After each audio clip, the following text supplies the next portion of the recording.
Joining me now is National Security Council spokesman John Kirby. John, welcome back to Meet the Press. Thanks, Kristen. Good to be with you. Thank you so much for being here. So Iran says this attack is over. Israel's defense minister says the confrontation is not.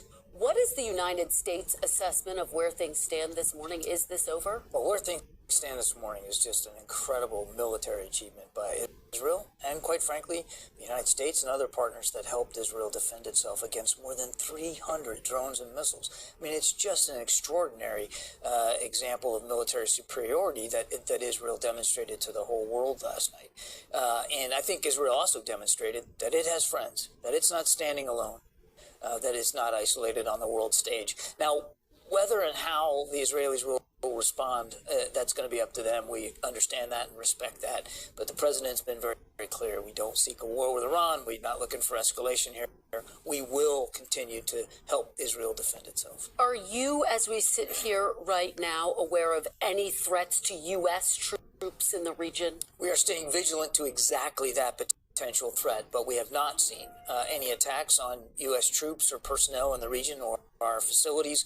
And nothing to report to this morning, but we're going to obviously watch that very, very closely. Just to get a sense of how this came together, did the United States have any back-channel communications with Iran, if only to deconflict the airspace over Syria? I would just, not in terms of the operations, but I mean, obviously in the lead up to what happened yesterday, there were back-channel communications. I would just say we made it very clear to all parties, including Iran, what we would do and how we would continue to defend Israel, and also how seriously we would take any potential threat to our personnel and our facilities in the region. A lot of people watched what happened in the skies over the Middle East overnight, and they are wondering this morning, has this now escalated into a wider war? I don't think there's any reason that it needs to. But has it? Are we now in the midst of a wider war? The president doesn't believe that it needs to move in that direction whatsoever, Kristen. What Israel demonstrated last night was an incredible ability to defend itself. Just their own military superiority was quite remarkable yesterday. I mean, very little got through, and the damage was extraordinarily light. And also, Israel demonstrated, again, as I said, that they're not standing alone, that they have friends. So the president's been clear. We don't want to see this escalate. We're not looking for a wider war with Iran. I think the coming hours and days will tell us a lot. But what's your response to Americans who see those missiles being intercepted in the skies overnight and believe that this has already escalated? I would ask the Americans that saw what happened last night to take heart in terms of the military capability of their forces in the region, how they are defending themselves and defending our interests in the region. And also, I reiterate what I said before. Know that the president is working the diplomatic side of this personally. In fact, today, just a little bit later today, he's going to call the G7 together to talk about a diplomatic response here. NBC News is reporting that President Biden, talking about the diplomatic outreach, told Prime Minister Netanyahu that the United States will not participate in offensive operations against Iran. Can you confirm that? I won't go into the greater detail of the conversation with the Prime Minister. They did have a good chat last night. What was the message? What was the broad message? It was very clearly, we stand with you in your self-defense. That was the main message that the president delivered to the Prime Minister. He congratulated the Prime Minister and the IDF for the extraordinary job they did, knocking things out of the sky.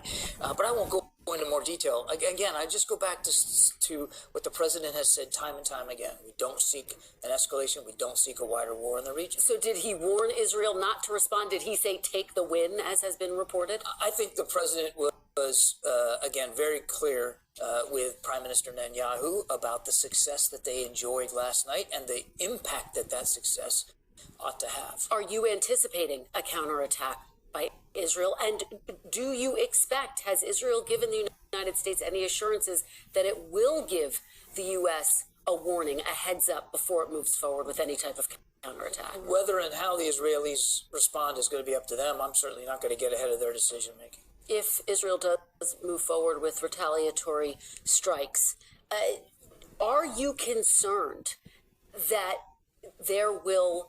that he will not be responsible about it, given that the United States was not given a heads up before Israel lobbed that attack in Syria against Iranian officials? We have, and we will stay in touch with our Israeli counterparts so that the information flow is as robust as possible. Well, if Israel does decide to move forward with retaliatory strikes, will the United States support Israel, or will Israel be going it alone? I won't get into hypotheticals one way or another here, since Israel hasn't made any decisions that I'm aware of about what the next step is. They performed extraordinarily well last night, and it really was a largely unsuccessful attack by Iran. That is noteworthy, and that should be remembered. And again, as I said earlier, it wasn't that they didn't do it alone. They had the United States support. And as the president said to the prime minister last night, that support for Israel's self-defense will stay ironclad. It will not change. Some Republican lawmakers are calling for the United States to respond directly to Iran. Has President Biden ruled out the U.S. launching a direct attack? As I said, the president has made it clear. We do not seek a war with Iran. We don't seek a wider war. Is a direct attack off the table? Is it off the table? As the president said, we don't seek a war with Iran. What is the red line that would cause the United States to get directly involved? Well, my goodness, I mean, if we could sit here all day talking about what is and what isn't a red line, I'm not going to do that. I don't think it's helpful to get into hypotheticals. Let's focus on the task at hand. And the task at hand last night was to help Israel fend off hundreds of drones and missiles, and they did that successfully. Isn't the United States already involved to some extent, though, given that, as you say, it did counter a number of those drones that were directed towards Israel? Yes, that was a purely defensive mission. It was completely consistent with our obligations and our commitments to the defense of Israel. And again, Kristen, it wasn't just us. Other nations participated as well. How many drones, how many missiles did the U.S. shoot out of the sky? I don't know what the final tally is. I think the Department of Defense will probably be looking at that, but I think you can safe to say several dozens of drones and missiles that the United States helped down. President Biden said this week that Prime Minister Netanyahu's actions in Gaza are a, quote, mistake. Do you trust his judgment in deciding how to respond to these attacks? He's the Prime Minister of Israel. He's the elected leader of their government. We're going to continue to work with him, advise him, provide counsel and perspective, as well as make clear he knows, and I think he does certainly from last night, that the United States will continue to help them defend themselves. I mean, there is still a very dire humanitarian situation in Gaza. And after the last call, not last night, but the one before that with the Prime Minister, the Prime Minister assured the President that he would work to meet some of the president's requests with respect to increasing the aid, opening up additional crossings, getting more trucks in.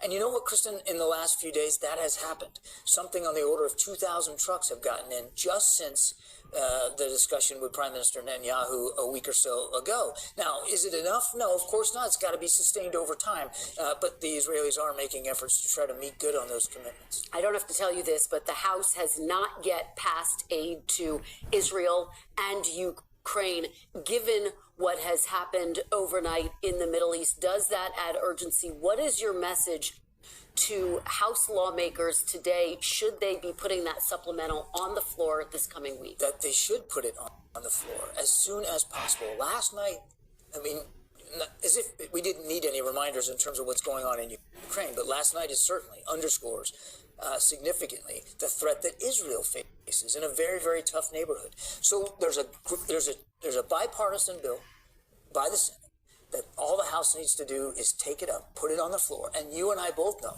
the votes are there.